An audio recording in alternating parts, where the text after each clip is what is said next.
Good morning guys. What you can see is now is very big honey. Wow. Grabing laki ng honeybee mga idol. Sobrang laki talaga idol.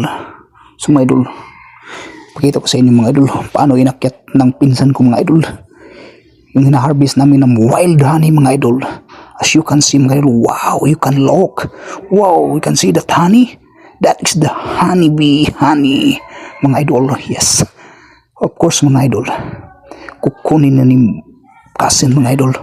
Look at that mga idol. So mga idol, it's not an easy how to get that honeybee honey mga idol. So as you can see mga idol, my cousin will climb now.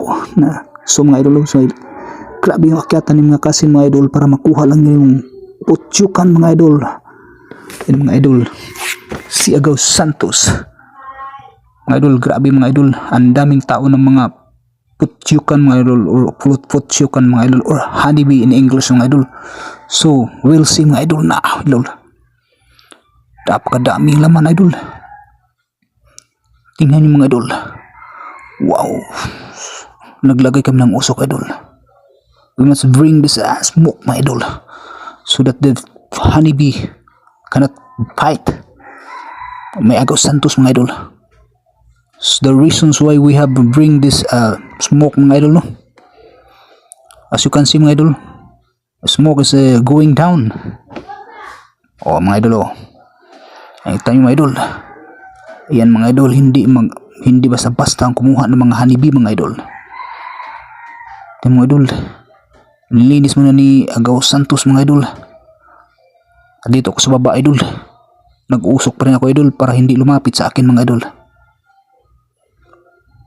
Ayan mga idol, oh ayan mga idol, salita ko dyan mga idol ba, dahil nakikita ko talaga na maraming laman na idol ang honeybee mga idol. Swerte naman na ito idol. This is honeybee honey mga idol. Estimated honeybee idol, maybe 2 gallons mga idol. So mga idol, tingnan niyo mga idol, what's this mga idol? Oh ayan mga idol, ayan, maakyat na si Agaw Santos mga idol. Ingat ka, Gaw. Marami pang mga honeybee idol lumilipad mga idol.